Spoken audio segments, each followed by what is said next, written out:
Have you ever scrolled through your bank account and realized something unsettling? You earn a great income, better than 90% of people, but you feel exactly the same financial stress as you did 5 years ago.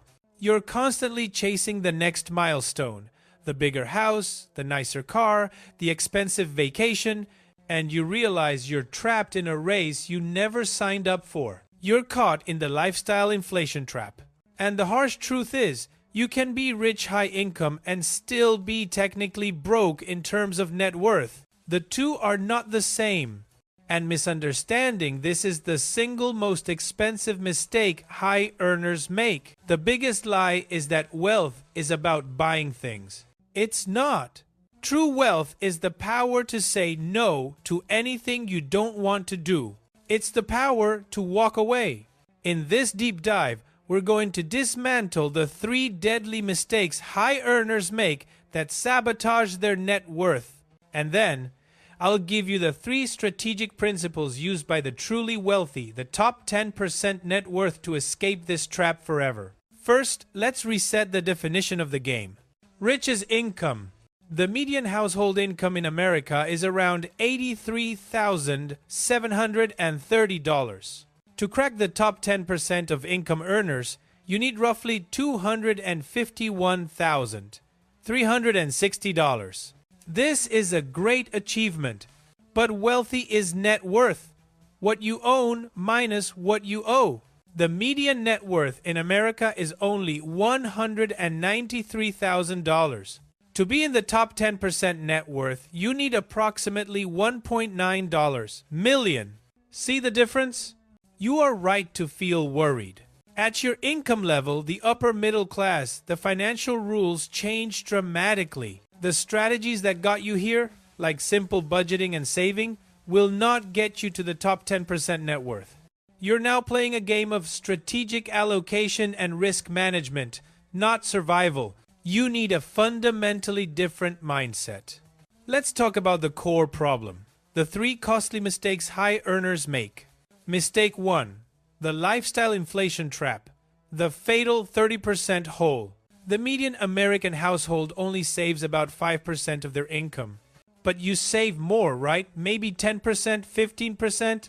The problem is the wants category of the universally recognized 50-30-20 rule. It's the 30% dedicated to discretionary spending. For high earners, this 30% category is a financial black hole fueled by 3 core lies.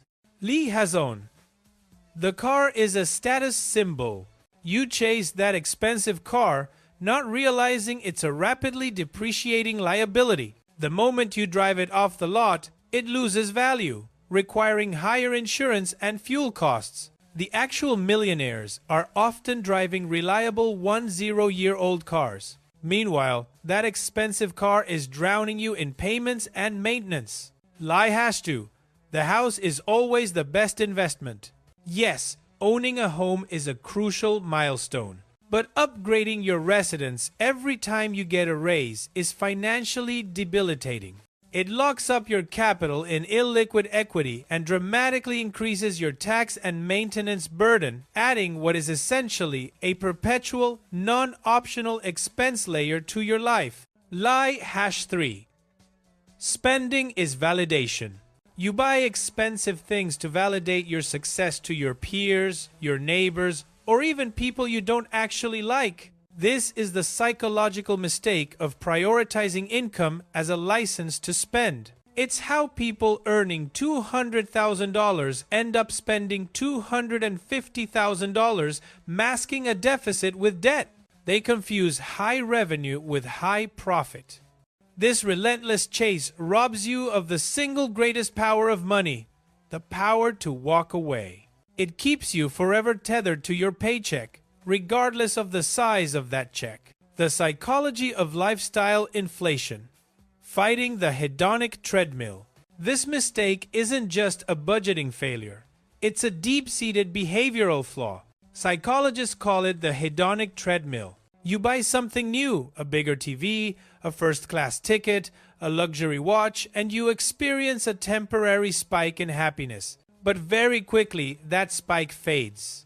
The new luxury becomes the new normal, and you need an even bigger, more expensive item to feel that spike again. This treadmill is the enemy of net worth acceleration. The reason the top 10% separate themselves is they master delayed gratification. They deliberately keep their needs and wants stable, even as their income explodes. They weaponize the difference. They use the margin between their high income and modest expenses to aggressively fund their net worth. It's a behavioral game where self-control is the greatest asset. Mistake 2. Missing the 3 tipping points of net worth. The path to true wealth isn't linear. It's exponential. You feel frustrated because you haven't hit the tipping points. These are the moments when the force of compounding starts to feel like magic. Tipping point Heishon, your money Utians, your contributions. The first $100,000 invested is always the hardest. It's pure grind, fueled almost entirely by your labor and saving discipline. But once your portfolio is large enough, around $100K to $150K, the annual return starts exceeding the total amount you contribute yearly. For example, if you contribute $10,000 a year, but your $100,000 portfolio generates a 10% return, $10,000, your total growth is suddenly doubled. Now, your investments are doing the heavy lifting. Tipping point.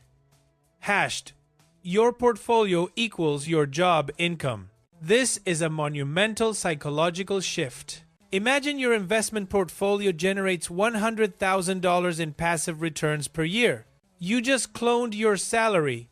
You now have a silent, effective colleague working alongside you, one that doesn't demand meetings or take coffee breaks.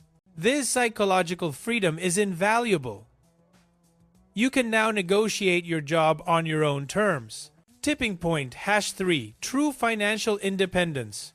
This is the moment your portfolio is large enough to support a safe withdrawal rate, typically 4%, for a 30-year retirement. At this point, your capital is self-sustaining. You have the financial freedom to work by choice, not by necessity. The key is consistency. Most people quit right before they hit the point where compounding really takes over. You must stay in the game until your money is working harder than you are. Mistake 3. Over-relying on illiquid assets. For the vast majority of Americans, their home equity is their single largest asset. They are net worth rich on paper, but they are cash poor. They are illiquid. Home equity is not income. You cannot use your kitchen cabinets to pay the electric bill. You can only access that wealth by selling, downsizing, or borrowing against it, like a reverse mortgage, which comes with significant costs and risks. The truly wealthy focus on investable assets that generate cash flow or compound quickly. Consider the speed of the game. On average, U.S. home values appreciate about 4% per year. A diversified S&P 500 index fund has historically returned about 10% annually. The compounding difference is massive. A $1 million investment can realistically double in 7 years. A $1 million house will likely take much longer to reach $2 million. The opportunity cost of locked equity. When you consistently put all your extra capital into paying down a low-interest mortgage early, you incur a massive opportunity cost. This cost is the 10% annual return you forfeit by not putting that money into the compounding market. The math clearly shows that in a low-interest environment, using every dollar to prematurely pay down principal is a poor financial decision. It's an emotional decision for security, but it's a strategically bad one for wealth creation. The takeaway: the top 10% net worth focus on asset differentiation. They treat their primary residence as a controlled liability and a lifestyle choice, not a core investment strategy. They prioritize assets that appreciate and generate income, things like dividend stocks, rental properties, or scalable business ventures. Mistake 4. The behavioral blind spot. Fighting the market. The fourth mistake is almost purely psychological and affects high earners the most: fighting the market out of arrogance or impatience. The ego trap of market timing. High-income individuals are used to controlling outcomes. They excel because they work harder, plan better, and execute flawlessly. They mistakenly believe the same control can be applied to the stock market. They try to predict peaks and troughs, selling high and buying low, a practice known as market timing. Study after study has shown that nobody, not even professional investors, consistently beats the market average. The greatest advantage in investing is time in the market, not timing the market.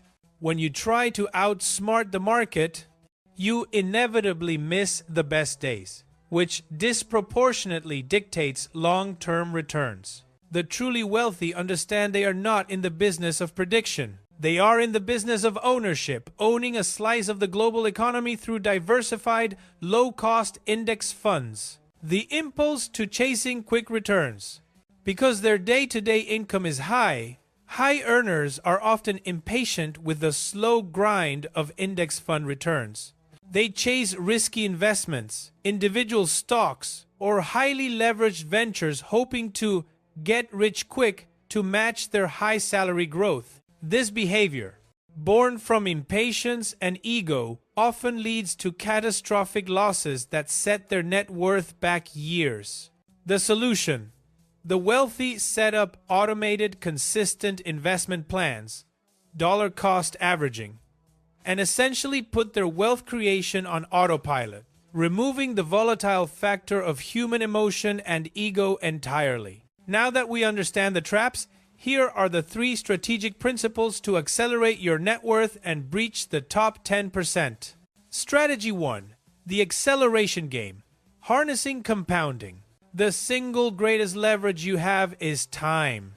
The growth between the $1 million and $2 million net worth tiers happens significantly faster than the growth to get to the first $1 million. The first million takes disciplined saving, often 15 to 20 years. The second million can take just 7 to 8 years if compounding is allowed to work. This is the power of a double-digit return, where growth compounds on a larger base. If you have $500,000 invested by age 50, you are mathematically on track to reach $2 million by age 65. Even if you never contribute another dollar, your money is doing the work.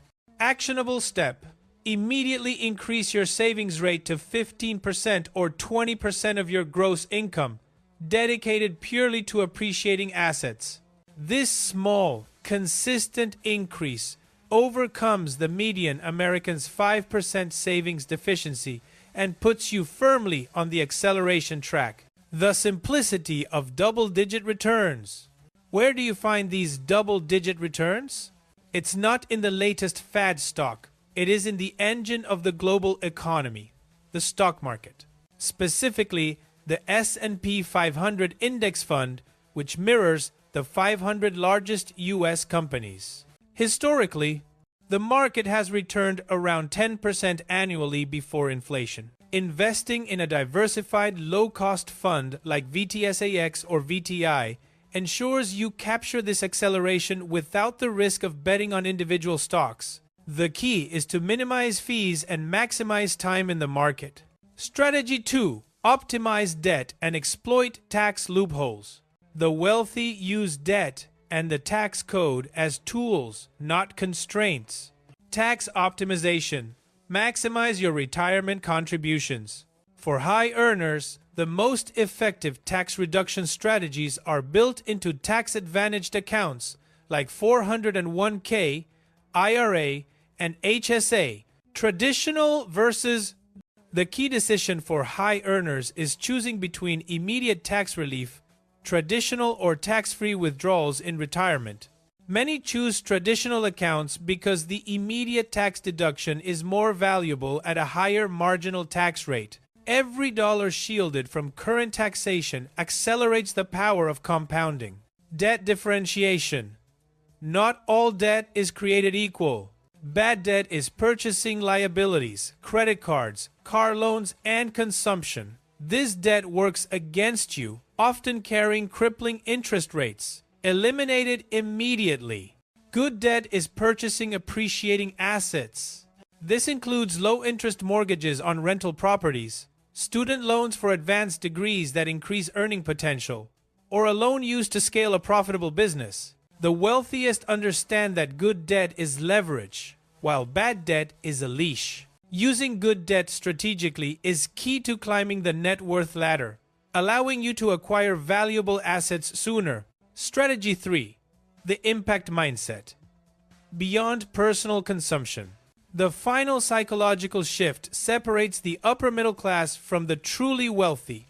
The difference in lifestyle between someone worth $2 million and someone worth $20 million is surprisingly subtle. The real difference lies in their relationship with money. The $2 million family still checks their accounts and comparison shops for major purchases. They still think about money regularly. The $20 million family has transcended most financial decision-making because money has become abstract. They use wealth not for consumption, but as a tool to build, influence, and create a legacy to solve problems that extend far beyond their personal needs. This includes philanthropy, funding ventures, or establishing multi-generational trusts.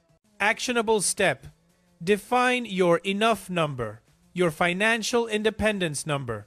This is the point where you stop working for money and money starts working for something bigger. Once you hit it, every dollar you earn after that should be viewed as capital for building your legacy, not for buying another liability. This mental shift is what gives you the greatest power. The freedom to pursue work that fulfills you, not work that pays the bills. So, there you have it. The 3 traps and the 3 strategies for net worth acceleration, plus the critical 4th behavioral blind spot. It's not about luck or a secret stock tip. It's about discipline, long-term thinking, and understanding the strategic difference between the income game and the net worth game. Stop chasing the appearance of wealth today. Start building the real thing. If you're ready to learn how to actively deploy your capital into alternative investments, the assets the top 1% are using to bridge the gap, make sure to hit that subscribe button.